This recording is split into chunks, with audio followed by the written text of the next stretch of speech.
Assalamualaikum warahmatullahi wabarakatuh. Selamat pagi anak-anakku semua. Bagaimana kabar kalian pagi ini? Alhamdulillah luar biasa, pasti bisa, Allahu Akbar. Bertemu lagi dengan Ibu dalam pembelajaran tematik. Materi kita pada pagi hari ini berada di tema 5D, subtema 3, pembelajaran 2 dan pembelajaran 4, yaitu tentang membuat gambar berdasarkan cerita, kemudian membuat cerita bergambar.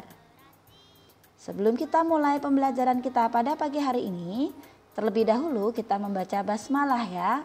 Bismillahirrahmanirrahim.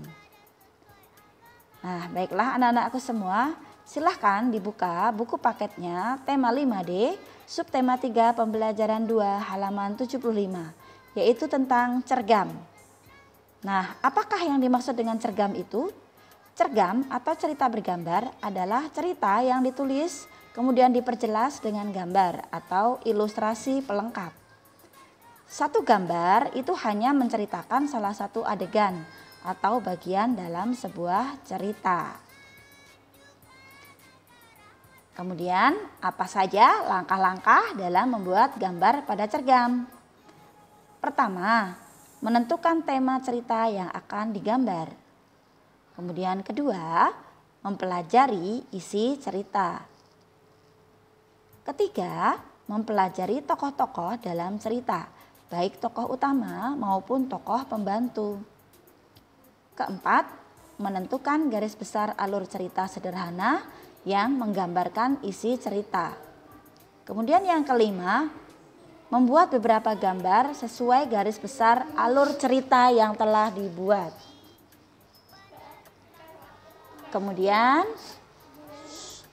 apa saja contoh langkah-langkah dalam membuat gambar untuk cerita, yaitu tentang cerita tupai dan kelinci. Nah, kalian bisa simak di halaman 96. Terlebih dahulu kita mengetahui unsur-unsur ceritanya, yaitu ada 4.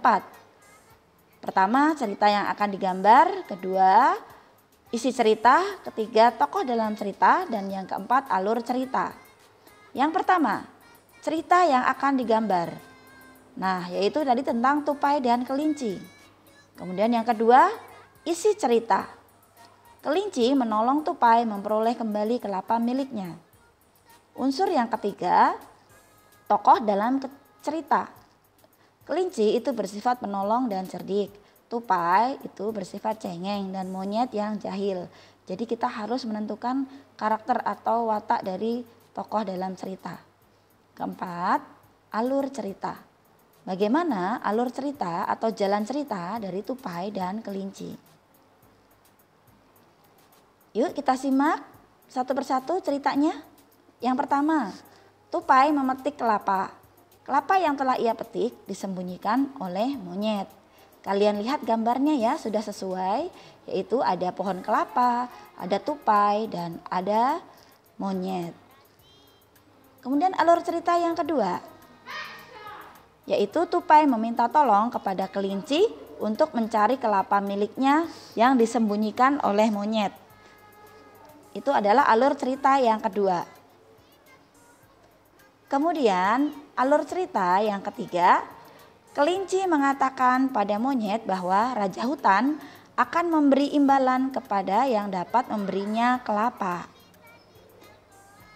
Karena bujukan dari kelinci, monyet pun membawa kelapa milik tupai ke gua yang dipikirnya adalah rumah raja hutan. Kemudian cerita yang kelima, akhirnya kelinci dan tupai pun dapat mengambil kembali kelapa milik tupai. Jadi monyet itu terperdaya oleh cerita dari kelinci.